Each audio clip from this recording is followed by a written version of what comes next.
Assalamu alaikum everyone, Dr. Maria here. Today in this lecture we will study about the abnormal labor और abnormal labor को पढ़ने के लिए ज़रूरी है कि आपको normal labor के बारे में पता होना चाहिए. नॉर्मल लेबर में हम क्या पढ़ते हैं 3 P's mean we study about the power, we study about the passenger and we study about the passage. अगर इन 3 P's में कहीं भी एबनॉर्मलिटी आ जाए तो हम कहते हैं that is the abnormal labour. ठीक है, यानी पावर प्रॉपर ना हो, ट्राइन कॉन्ट्रैक्शंस पुअर हो, malposition, malpresentation passenger की आ रही हो, पैसेज ठीक ना हो, सीपीडी कैंसर हो, सर्वाइकल डिस्टोशिया हो, सर्वाइकल ओपनिंग प्रॉपर ना हो रही हो, तो हम कहते हैं कि there is abnormality in 3 P's that will cause the abnormal labour. So we will study it one by one. सबसे पहले कॉन्सेप्ट हमें पता है कि फर्स्ट स्टेज ऑफ लेबर को हम डिवाइड करते हैं into latent phase and active phase. Latent phase में सर्वाइकल डायलेटेशन 0 से 4 सेंटीमीटर की होती है, जबकि एक्टिव फेज में सर्वाइकल डायलेटेशन 4 से 10 सेंटीमीटर की होती है. This is a normal thing. अब लेटेंट फेज में क्या होता है कि सबसे पहले लेबर स्टार्ट होनी चाहिए, मतलब there should be the onset of labour. Proper patient को कॉन्ट्रैक्शंस शुरू होनी चाहिए और फिर 4 सेंटीमीटर तक की सर्वाइकल डायलेटेशन को हम कहते हैं लेटेंट फेज. ये एमसीक्यू में आता है कि लेटेंट फेज में 3 to 4 का कट ऑफ वैल्यू है, सर्वाइकल डायलेटेशन होनी चाहिए. और कौन सा प्रोसेस इसमें कंप्लीट हो जाता है ये भी एमसीक्यू आता है.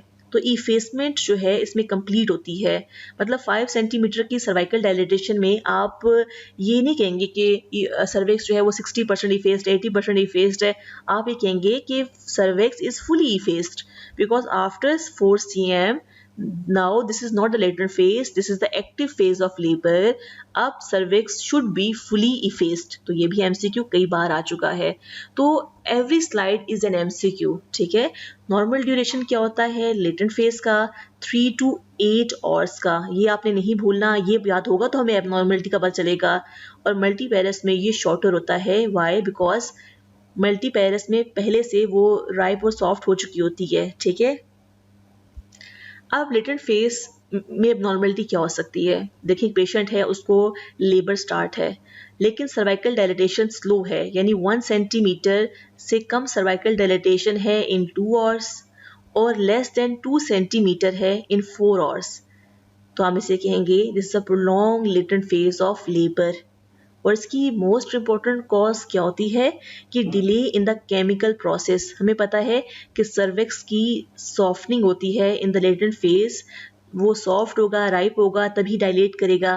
तो ये भी एमसीक्यू में देख रही थी आया हुआ था. ठीक है, और एमसीक्यू किस तरह से आता है इसका कि देखिए नॉर्मली क्या होता है, कोई पेशेंट आपके पास आई, लेबर्स को स्टार्ट है, सुबह 6 बजे, कोई भी आप टाइम जेन में रखें, आपने उसकी पीवी की, सर्विक्स 1 सेंटीमीटर डायलेटेड थी.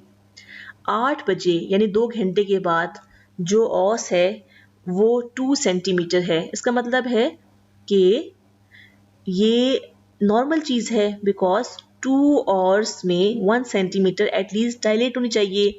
या वो कहते हैं कि 6 बजे 1 सेंटीमीटर सर्विक्स डायलेट थी और 10 बजे यानी 4 घंटों के बाद वो 3 सेंटीमीटर है, यानी 4 घंटों में 2 सेंटीमीटर एटलीस्ट डायलेटेशन होनी चाहिए.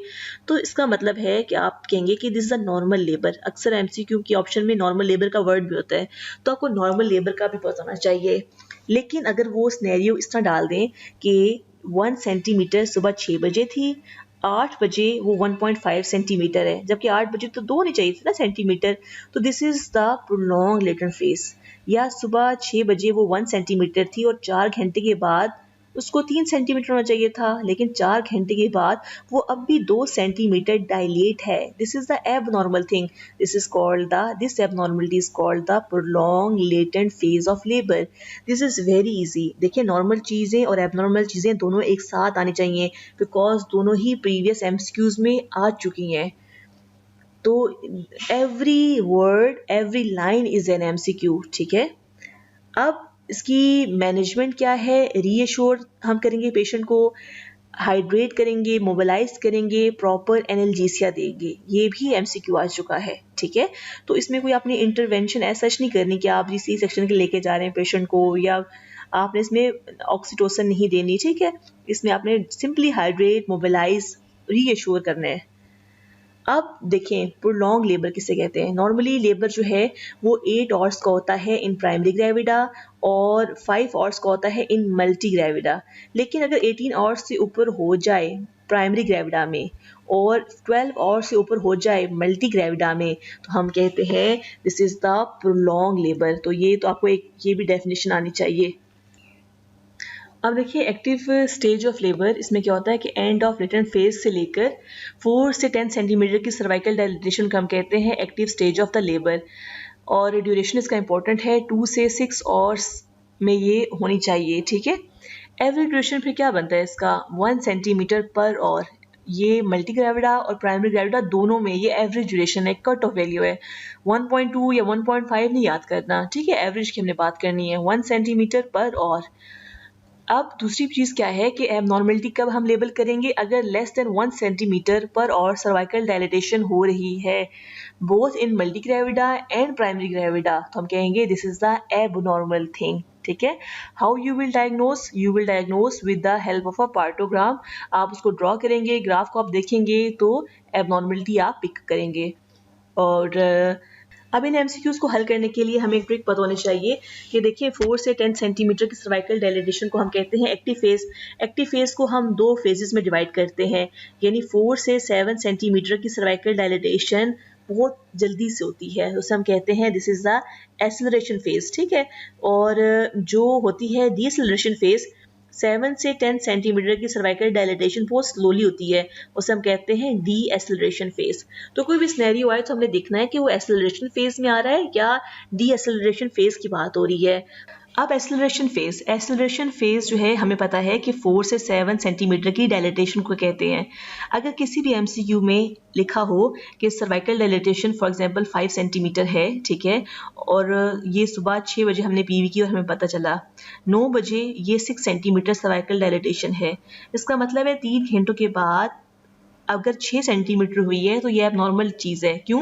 क्योंकि 3 घंटों के बाद सर्वाइकल डायलेटेशन मजीद 3 घंटे होनी चाहिए थी। यहाँ पे कितनी वैल्यू होनी चाहिए थी, 8 सेंटीमीटर का वर्ड होना चाहिए था। तो इसका मतलब है देयर इज अ प्रॉब्लम। अब most common problem acceleration phase में क्या होता है, the problem in the power होता है। अब इन्होंने सिनेरियो में लिख दिया कि यूट्राइन कॉन्ट्रैक्शंस आर इनएडिक्वेट। अगर यूट्राइन कॉन्ट्रैक्शंस इनएडिक्वेट लिख दें तो सीधा सीधा ये बन जाता है primary dysfunctional labour. When there is a problem in the power in the active phase of the labour it is called the primary dysfunctional labour. When uterine contractions are weak in the active phase of labour it is called the primary dysfunctional labour. अब क्योंकि ये acceleration phase में typically हुआ है तो इसका दूसरा नाम होता है protracted active phase of labour. CPSP के अक्सर एमसीक्यूज में प्रोट्रैक्टेड का वर्ड होता है। प्रोट्रैक्टेड का मतलब होता है लेबर चल तो रहा है लेकिन कछुए की चाल चल रहा है, बहुत स्लो। अब 5 सेंटीमीटर है 6 बजे, अब 9 बजे ये 6 सेंटीमीटर है, तो सर्वाइकल डायलेटेशन हुई तो है लेकिन बहुत स्लो। तो उसको आंसर में वो ये भी लिख सकते हैं प्रोट्रैक्टेड। एक दफ़ा मैं एमसीक्यू देखी थी, उसमें लिखा हुआ था protracted acceleration phase of labour. तो ये भी इसका मतलब यही है, क्योंकि ये प्रॉब्लम एक्सेलरेशन फेज में हो रही है तो उसको हम protracted acceleration phase of labour भी लिख सकते हैं। तो इन तमाम बातों का एक ही मतलब है। लेकिन अगर एमसीक्यू में आए कि सर्वाइकल डायलेटेशन 5 सेंटीमीटर थी 6 बजे, अब 9 बजे वो अगेन 5 सेंटीमीटर है, इसका मतलब है लेबर टच से मस ही नहीं हुआ, बिल्कुल भी जो है प्रोग्रेस नहीं हुआ, तब इसे बोलते हैं हम प्राइमरी अरेस्ट, ठीक है। तो इसी यूँ भी हम बोल सकते हैं arrested active phase of labour या arrested acceleration phase of labour. तो इन तमाम बातों का एक ही मतलब है। तो अगर प्राइमरी अरेस्ट आए वर्ड और वो कहें कि जी मोस्ट कॉमन कॉज क्या होगी, तो आप कहेंगे most common cause uterine contractions का एडिक्वेट ना होना है। और अगर वो पूछें कि जी प्राइमरी डिसफंक्शनल लेबर क्या होता है, तो आप कहेंगे कि प्राइमरी डिसफंक्शनल लेबर में uterine contractions in the active phase of labour ठीक नहीं होती, वो एडिक्वेट नहीं होती, वीक होती हैं, जिसकी वजह से लेबर जो है वो बहुत स्लो होता है, नहीं होता, बहुत स्लो जो है लेबर प्रोग्रेस कर रहा होता है।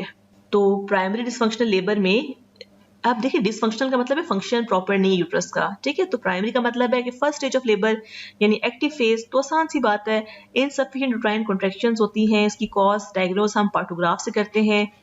हम इसकी मैनेजमेंट कैसे करेंगे? सबसे पहले हमने एआरएम करना होता है। 2 घंटे के बाद हमने ऑक्सीटोसिन से इन्फ्यूज़ करना होता है और फिर हमने क्या करना होता है कि एवरी 30 मिनट हमने इंक्रीज करना होता है ऑक्सीटोसिन को, और इलेक्ट्रोफीटल मॉनिटरिंग जो है और बच्चे की जो और फीटस मॉनिटरिंग हमने कॉन्टिन्यूस करनी होती है। अब हमने जब एआरएम किया, ऑक्सीटोसिन दे दिया, उसके 4 से 6 घंटे के बाद भी अगर लेबर प्रॉपर प्रोग्रेस नहीं कर रहा तो फिर हमने सी सेक्शन करना होता है। तो अगर वो एमसीक्यू दें कि हमने पेशेंट का एआरएम किया, 2 घंटे के बाद ऑक्सीटोसिन दी, अभी भी लेबर जो है वो प्रॉपर प्रोग्रेस नहीं कर रहा, तो हम क्या करेंगे? तो हम कहेंगे हम 6 घंटे तक इंतजार करेंगे, 4 to 6 आवर्स तक।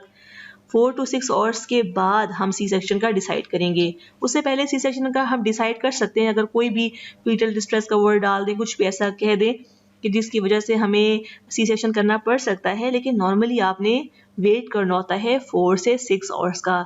तो सीपीएसपी किसी भी लेवल पर कुछ भी पूछ सकती है, बस आपको ज़हन में उसका कॉन्सेप्ट होना चाहिए। अच्छा देखिए, कोई एक एमसीक्यू आता है कि अगर 4 से 7 सेंटीमीटर की सर्वाइकल डायलेटेशन हो और लिखा हो कि पेशेंट एक्टिव लेबर में है, पीवी पर सर्विक्स फॉर एग्जांपल वो लिख दें 5 सेंटीमीटर है सुबह 6 बजे और 9 बजे वो अगेन 5 सेंटीमीटर है, तो क्योंकि लेबर जो है वो तकरीबन स्टॉप हो गया है, ठीक है। अब क्या इसे हम बोलेंगे, क्योंकि ये प्रॉब्लम एक्सेलरेशन फेज में है, एक्टिव फेज में है, फर्स्ट स्टेज ऑफ लेबर में है, तो it is called the primary arrest. Primary arrest में लेबर कंप्लीटली स्टॉप हो जाता है या बहुत स्लो डाउन हो जाता है। पहला कॉन्सेप्ट आपने ज़हन में ये रखना है। तो this is called the primary arrest या arrested active phase of labour, या इसे हम बोलेंगे arrested acceleration phase of labour, या ठीक है। तो कुछ भी इसको हम ये वर्ड इस्तेमाल कर सकते हैं। तो ये है प्राइमरी अरेस्ट। प्राइमरी अरेस्ट की most important cause insufficient uterine contractions होता है, जो कि प्राइमरी ग्रेविडा में होता है। तो ये भी एमसीक्यू आता है। तो चीज़ मुश्किल नहीं है ये, ठीक है। आपने डायग्नोज करना है पार्टोग्राफ के ज़रिए से। कॉजेज़ हमें पता होना चाहिए, इनसफिशिएंट यूट्राइन कॉन्ट्रैक्शंस, सीपीडी, मैल पोजीशन, मैल प्रेजेंटेशन, ठीक है। और अगर हम वैसे बात करें कि पावर की कि यूट्राइन कॉन्ट्रैक्शंस वीक हैं in the first stage of labour in the acceleration phase, हम उसे कहते हैं प्राइमरी डिसफंक्शनल लेबर, ठीक है। अब है डिसेलरेशन फेज। 7 से 10 सेंटीमीटर के दरमियान में कोई भी फिगर लिखी हो और लिखें कि patient active phase of labour में है, यूट्राइन कॉन्ट्रैक्शंस जो हैं वो एडिक्वेट हैं या एडिक्वेट नहीं है, कुछ भी लिखें। आप देखना है कि पीवी पर सर्विक्स 7 सेंटीमीटर था सुबह 6 बजे, अब 9 बज गए हैं, अगेन वो 7 सेंटीमीटर है, यानी लेबर टच से मस ही नहीं हुआ। तो ये प्रॉपर क्या हो गया? अरेस्ट हो गया। अरेस्ट में हमने बात की थी कि लेबर बिल्कुल भी नहीं चलेगा, तो it is called the secondary arrest. Secondary arrest का मतलब है कि एक्टिव फेज के सेकंड फेज में प्रॉब्लम। एक्टिव फेज का सेकंड फेज कौन सा था? Deceleration phase. When there is the arrest in the deceleration phase of the labour, this is called the secondary arrest. In the primary arrest, there is a problem, there is a arrest of labor in the acceleration phase. अगर आपको ये basics पता होंगी तो MCQ हल करना बहुत ही आसान होगा। Now what are the causes? The causes can be CPD, malposition, malpresentation and in the power in insufficient uterine contractions. Most common cause secondary arrest की होती है CPD. Most important cause primary arrest की होती है uterine contractions का weak होना, ठीक है, यानी कि dysfunctional होना यूट्रस का, यूट्राइन कॉन्ट्रैक्शंस का वीक होना। तो ये आपने याद रखना है, ये दोनों एमसीक्यूज आ चुके हैं। पार्टोग्राफ के जरिए हम डायग्नोज करेंगे, ट्रीट करेंगे अकॉर्डिंग टू द कॉज। एक और टर्म आपको पता होना चाहिए, that is the cervical dystocia. Cervical dystocia का मतलब होता है कि यूट्राइन कॉन्ट्रैक्शंस जो है वो प्रॉपर हैं लेकिन सर्विक्स फुली डायलेट नहीं हो रही, यानी सर्विक्स 2 सेंटीमीटर 3 सेंटीमीटर बड़ी मुश्किल से हुई या 4 सेंटीमीटर का डाल देते हैं। अब आपने जब पीवी की तो सर्विक्स में स्कारिंग है, रिजिडिटी है, तो इसका मतलब है कि सर्विक्स प्रॉपर डायलेट नहीं हो रही। कोई भी ना कोई हिस्ट्री वो ज़रूर डालेंगे, प्रीवियस बर्थ्स हुई हैं, कोई पेशेंट की सर्वाइकल लैसिडेशन थी, कौन बायोप्सी हुई है, तो हमें इसकी डायग्नोसिस पता चल जाएगी कि that this is the cervical dystocia. तो ये भी आ सकता है। तो अभी हमने बात की about the first stage of the labour. In the next video, we will talk about the problems in the second stage of labor and then in the third stage of labor.